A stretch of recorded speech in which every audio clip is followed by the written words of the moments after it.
Welcome students. तो आज जो हम टॉपिक करने जा रहे हैं वो एक्सरसाइज 9.1 है और ये क्लास 10th की है। ठीक है, तो बिना टाइम वेस्ट किए हुए तो मैं फर्स्ट जो सम है इसका वो स्टार्ट करवाने जा रहा हूँ। तो इसमें फर्स्ट सम में वो बोल रहा है कि एक आर्टिस्ट है जो एक 20 मीटर लॉन्ग रोप के साथ एक जिसको कि ग्राउंड के साथ बांधा हुआ है। अब ये देखिए, अब ये हो गई हमारी ग्राउंड। ठीक है, और एक रस्सी है, उसको हमने एक वर्टिकल पोल के साथ। वर्टिकल पोल क्या होता है? वर्टिकल जो स्ट्रेट खड़ा हो। तो इसमें ए बी मेरा क्या है? Vertical pole. तो ए बी मेरा हो गया वर्टिकल पोल। तो रस्सी मेरी, अब देखो वर्टिकल पोल के साथ रस्सी को ग्राउंड के साथ बांधा हुआ है। तो मेरी जो रस्सी है उसकी जो लेंथ है वो है 20 मीटर। तो मेरी 20 मीटर लेंथ हो गई रस्सी की। ठीक है, तो मुझे फाइंड क्या करना? पोल की हाइट फाइंड करनी, मीन्स मुझे ए बी फाइंड करना है। ठीक है, तो सबसे पहले मैं आपको बता दूं, ये होता है मेरा बेस, ये मेरा परपेंडिकुलर है। ठीक है, और ये मेरा हाइपोटेन्यूज है। ठीक है, तो अब मुझे जो फाइंड करना है, ठीक है, मुझे फाइंड करना पोल की हाइट। अब मैं आपको एक बात बताना चाहता हूँ कि जब भी हमें जो फाइंड करना हो, अब ट्रायंगल कौन से में गए हम? ABC में। मुझे फाइंड करना है पोल की हाइट, तो एक मैं वो चीज़ लूँगा जो मुझे फाइंड करनी है। ठीक है, मुझे फाइंड करना है AB, और एक मैं वो चीज़ लूँगा जो मुझे दी हुई है। मुझे क्या दिया हुआ है? मुझे रस्सी की लेंथ दी हुई है। ठीक है, तो मेरी रोप की लेंथ कितनी है? ठीक है, और रोप की लेंथ को मैंने क्या सपोज किया? AC। ठीक है, अब सेकंड थिंग, मुझे जो अब देखना पड़ेगा कि एंगल मेरा है 30 डिग्री। तो सबसे पहले आपको देखना है कि यहाँ पे साइन थीटा आएगा, कॉस आएगा, टैन आएगा, या क्या आएगा। अब सभी जितने भी इसमें सम है वो आपको ये फॉर्मूला लर्न करना पड़ेगा। पंडित बद्री प्रसाद हर हर बोले, सोना चांदी तोले।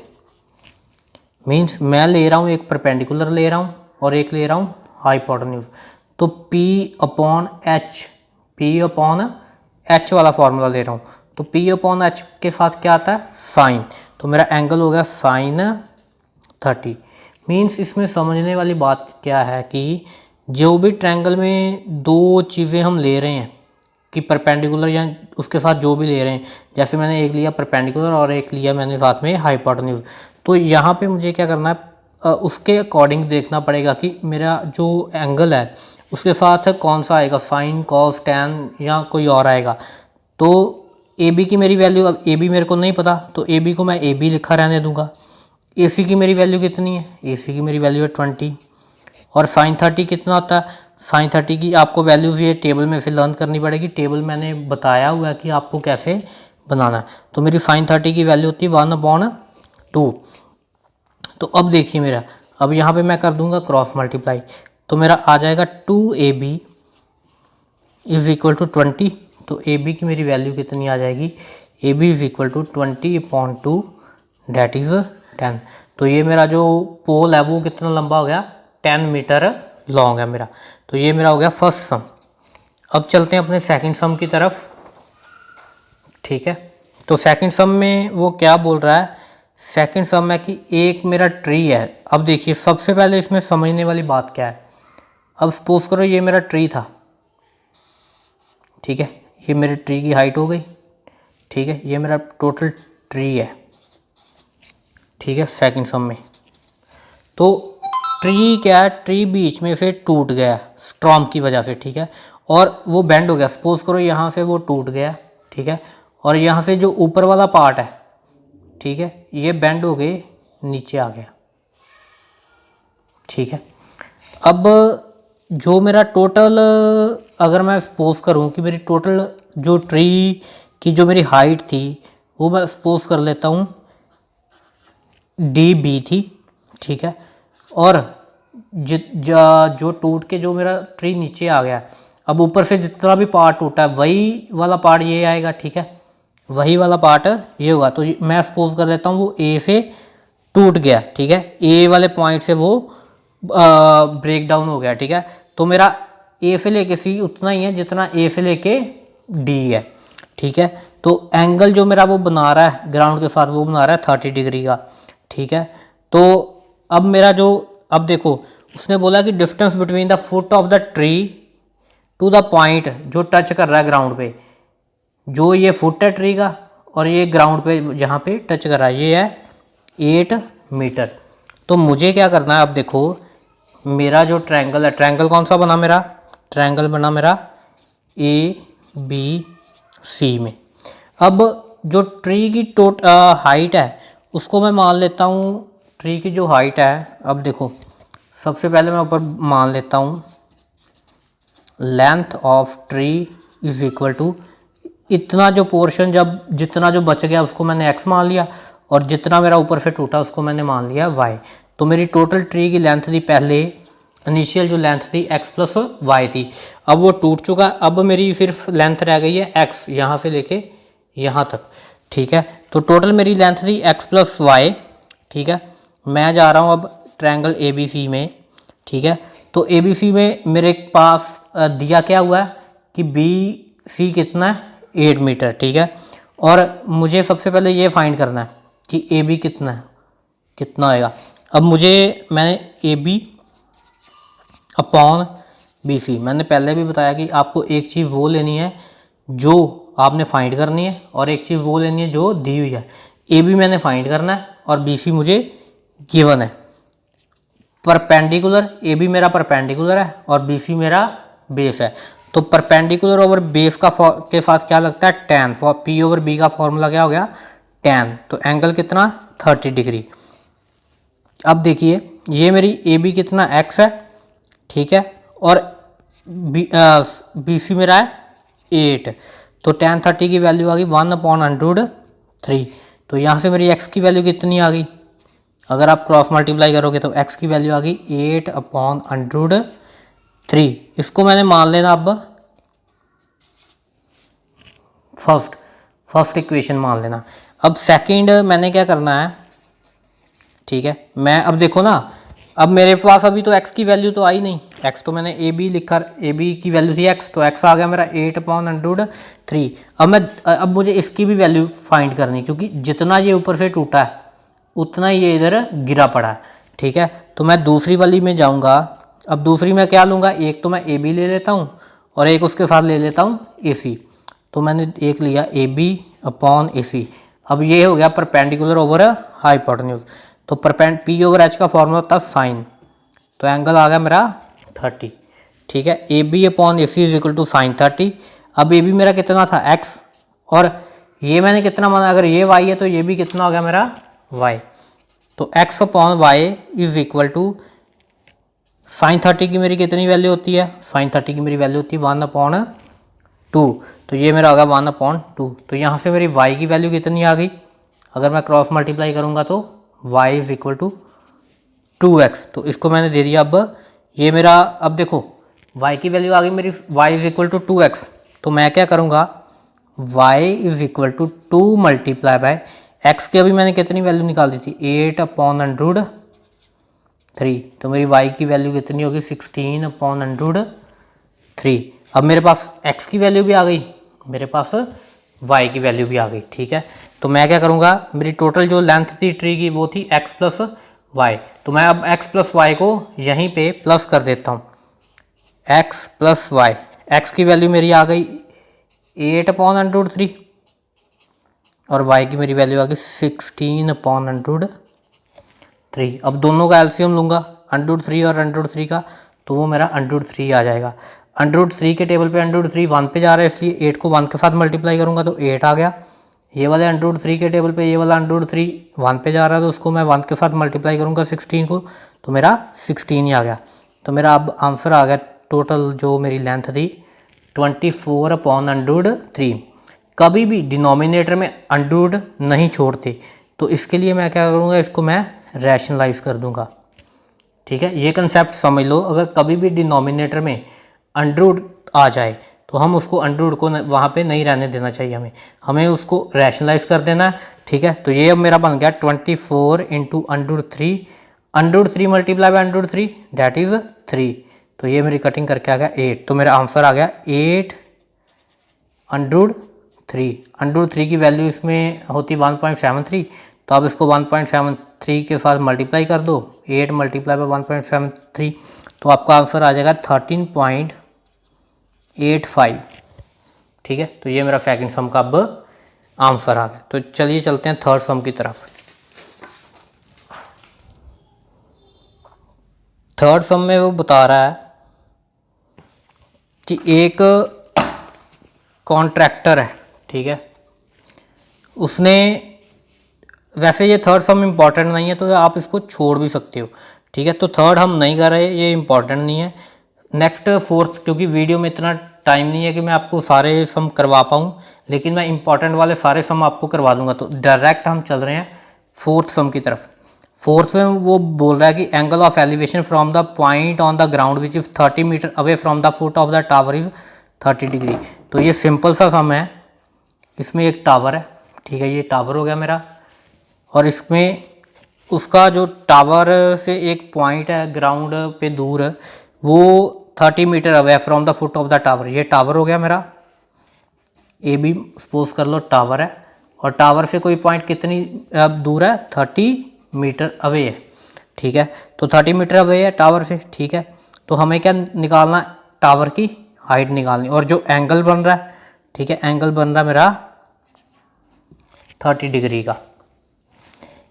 ए बी मेरी टावर की हाइट है, ठीक है, और बी सी वो टावर के फुट से जो मेरा पॉइंट है वो 30 मीटर अवे है। तो इसका सिंपल सा आंसर आ जाएगा, ये देखो, इसमें मैं क्या करूँगा, ए बी ऊपर रखूँगा, जो मुझे निकालना है बी सी नीचे, is equal to perpendicular over base. तो बेस कितना मेरा, बी सी 30, तो पी ओवर बी का फॉर्मूला क्या होता है, tan 30 डिग्री, ठीक है। तो ए बी को मैं कुछ एच लिख सकता हूँ या कुछ भी लिख सकता हूँ, एच अपॉन 30, tan 30 की वैल्यू मेरी होती है 1/√3। तो यहाँ पे अब क्रॉस मल्टीप्लाई करेंगे, तो h की मेरी वैल्यू आ जाएगी √3, h is equal to 30, h is equal to 30 upon √3। अब कभी भी डिनोमिनेटर में हम अंडरूट नहीं छोड़ना चाहिए, तो हम इसको क्या कर देंगे, रैशनलाइज। तो रैशनलाइज करने के बाद मेरा आंसर आ जाएगा 30 √3 अपॉन 3। तो 3 के साथ इसकी कटिंग हुई तो मेरा आ गया आंसर 10। तो ये मेरा आ गया 10 √3, मीन्स मेरी ए बी की जो भी हाइट है मेरे टावर की वो आ गई 10 √3। तो अब चलते हैं हमारे नेक्स्ट सम की तरफ। नेक्स्ट सम एक इम्पॉर्टेंट सम है। इसमें आपको अब देखो, इस वाले सम में वो बोल रहा है कि एक काइट है, ठीक है, वो 60 मीटर की हाइट पे उड़ रही है। अब देखो, ये ग्राउंड हो गई, ठीक है, और ये ग्राउंड से कितनी ऊंची है, वो 60 मीटर ऊंची है। अब ऐसे नहीं लेना इसको, ऐसे इस तरफ लेना है कि वो ग्राउंड से कितनी ऊंची है। यहाँ पे सपोज कर लो एक काइट उड़ रही है, ये मेरी काइट हो गई, वो 60 मीटर ऊपर है from the height of the ground. तो उसके साथ जो स्ट्रिंग लगा, उस स्ट्रिंग क्या होता है, उसका धागा। अब सपोज करो ये काइट का मेरा धागा लगा हुआ है, ठीक है, तो वो 60 डिग्री का एंगल बना रहा है ग्राउंड के साथ। तो हमें फाइंड क्या करना, हमें find the length of the string. तो हमें ये फाइंड करना है कि मेरे स्ट्रिंग की लेंथ कितनी। तो मैं इसका नाम दे देता हूँ ए बी और सी। तो मुझे देखो, ये काइट का जो स्ट्रिंग है इसकी लेंथ फाइंड करनी, काइट ग्राउंड से 60 मीटर ऊपर है वो, ठीक है। तो यहाँ पे ए बी मेरा 60 हो गया, ठीक है। बी सी बेस मुझे दिया नहीं हुआ, ना ही मुझे निकालना, मुझे क्या निकालना है, ए सी निकालना है।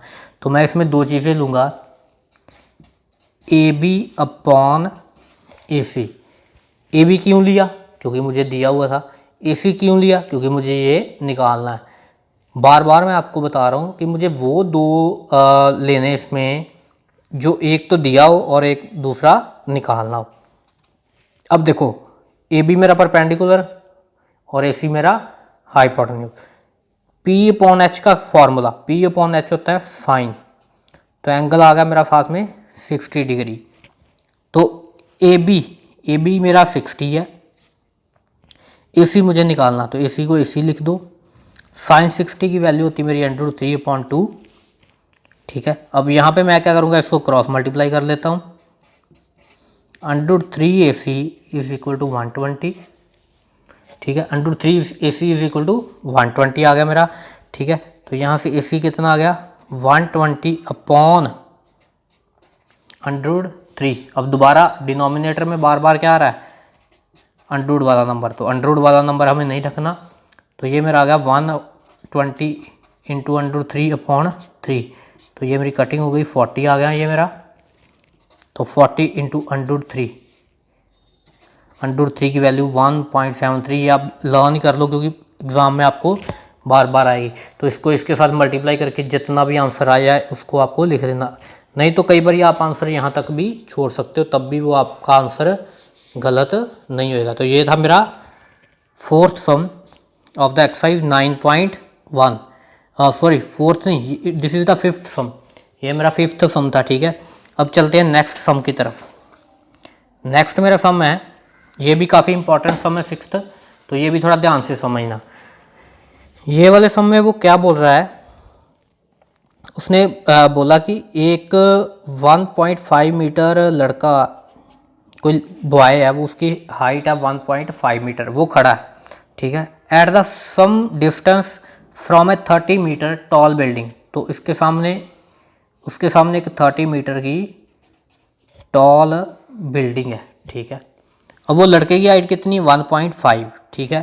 तो वो बोल रहा है कि उसका जो एंगल ऑफ एलिवेशन, अब एक बात ध्यान रखना आप, जो एंगल ऑफ एलिवेशन अब वो बन रहा है वो उसकी आइज से बन रहा है, मतलब उसकी लेंथ से ऊपर। एंगल ऑफ एलिवेशन जो है वो उसकी आइज से बन रहा है, मीन्स अब जो हमारा एंगल ऑफ एलिवेशन बनेगा वो यहाँ पे नहीं बनेगा, वो यहाँ से बनेगा। तो मैं इसके बिल्कुल पैरेलल एक लाइन लगा लेता हूँ। अब देखो वो मेरी 30 मीटर की बिल्डिंग थी, लेकिन अब इसमें क्या हुआ है कि ये जो मेरा उनका डिस्टेंस था वो BC मान लिया मैंने, ठीक है। ये पहले मैंने एक ट्रायंगल बनाया था ABC, तो मैंने डिस्टेंस मान लिया उनका BC। पूरी बिल्डिंग की जो हाइट है वो 30 है, AB की पूरी कितनी है 30, लेकिन अब मुझे AB से नहीं चाहिए, वो एंगल ऑफ एलिवेशन मेरा ऊपर बन रहा है, मतलब मेरा एंगल यहाँ पे बन रहा है, एंगल बन रहा है वो 30 का, ठीक है। लेकिन अब सबसे पहले बात तो देखने वाली क्या है इसमें कि अगर उसका एंगल ऑफ एलिवेशन यहाँ से बन रहा है, तो अब बाकी जो इसके बिल्कुल पैरेलल लाइन लगी है वो ये नीचे वाला पार्ट हो गया 1.5, ठीक है, और ऊपर वाला पार्ट कितना बच गया अब 28.5, क्योंकि वो टोटल 30 था, लेकिन टोटल 30 में से जहाँ पे उसका एंगल ऑफ एलिवेशन बन रहा है वहाँ से बिल्डिंग की हाइट बचती है बाकी 28.5। और उसके बाद उसने बोला कि अगर वो लड़का थोड़ी आगे चलता जाए बिल्डिंग की तरफ, अब ये वाला जो लड़का है वो आगे बिल्डिंग की तरफ चलता जाए और किसी पॉइंट पे जाके उसका जो एंगल ऑफ एलिवेशन बनता है वो बनता है अब 60 डिग्री का। तो ये सपोज करो वो वहाँ पे गया और उसका एंगल ऑफ एलिवेशन यहाँ पे जाके कितना बन गया 60 डिग्री का एंगल ऑफ एलिवेशन बन गया। तो इस सम में बहुत ध्यान से करना है ये वाला सम। इसमें सबसे पहले तो हम जाएंगे ये वाले ट्रायंगल में। अब ये बात ध्यान से देखना कि हमें कौन से वाले, अब देखो हमें ये BC नहीं पता, ठीक है, तो सबसे पहले हम ये वाले ट्रायंगल में जाएंगे छोटे में, AFE। कौन से वाले में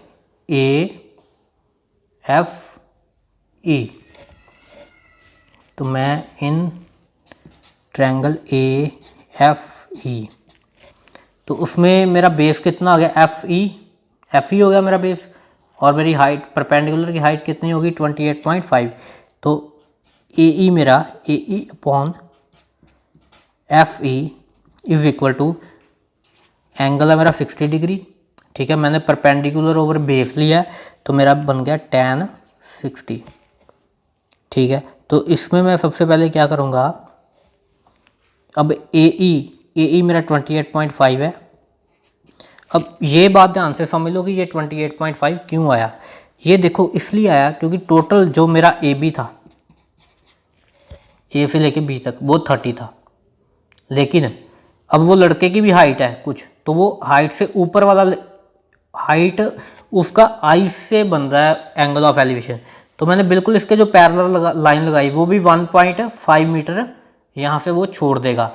तो ये जो स्ट्रेट लाइन ये वाली जो आ रही है डी से लेके ई तक, तो वो भी 1.5 नीचे से छोड़ के बाकी ऊपर कितना बचा 28.5। तो ए बी जो है वो ए बी किसको मिला के बन रही है, ए ई प्लस ई बी।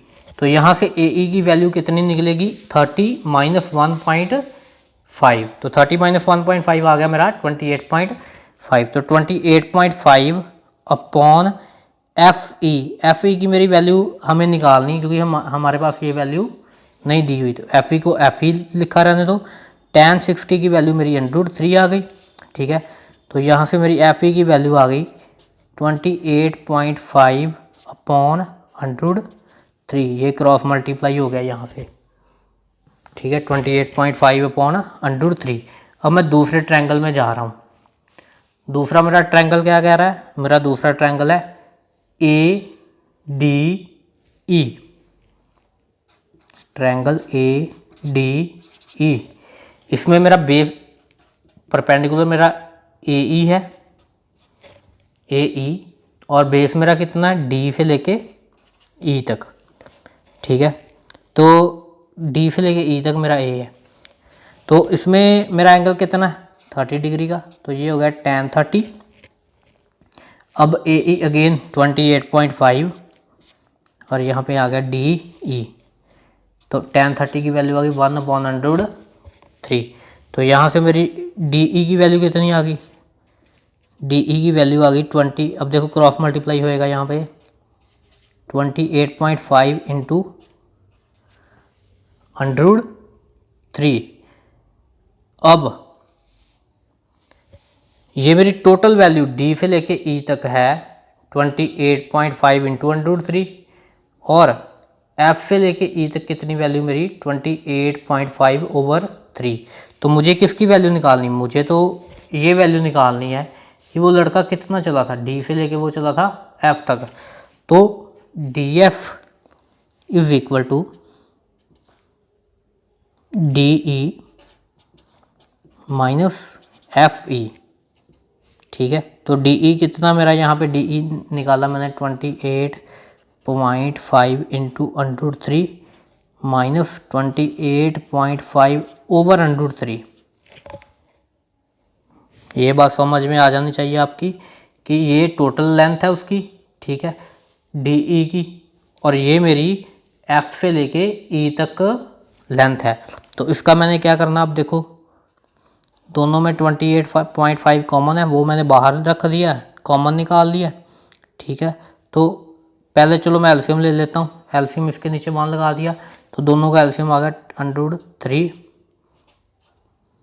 अब देखो इसके नीचे 1 था, 1 के टेबल पे √3 किस पे जाएगा, √3 पे जाएगा। तो इसको मैंने √3 के साथ मल्टीप्लाई कर दिया। तो ये हो गया मेरा 28.5 इंटू √3 मल्टीप्लाई बाय √3 माइनस 28.5। ठीक है, तो बाकी मैं सम यहीं पे साइड पे कर देता हूँ क्योंकि फिर नहीं तो आपको समझ नहीं आएगा अगर मैंने नेक्स्ट पेज पे किया। ठीक है, तो वहाँ पे अब ये √3 और मल्टीप्लाई बाय ये √3, ये मेरा बन गया 3। तो 3 मल्टीप्लाई बाय 28.5, तो इसको मैंने इसके साथ मल्टीप्लाई कर देना। तो ये मेरा मल्टीप्लाई करके आ गया था 85.5।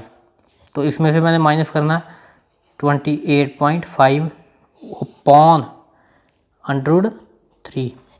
तो ये अब मेरा माइनस करके आ गया 57 अपॉन √3।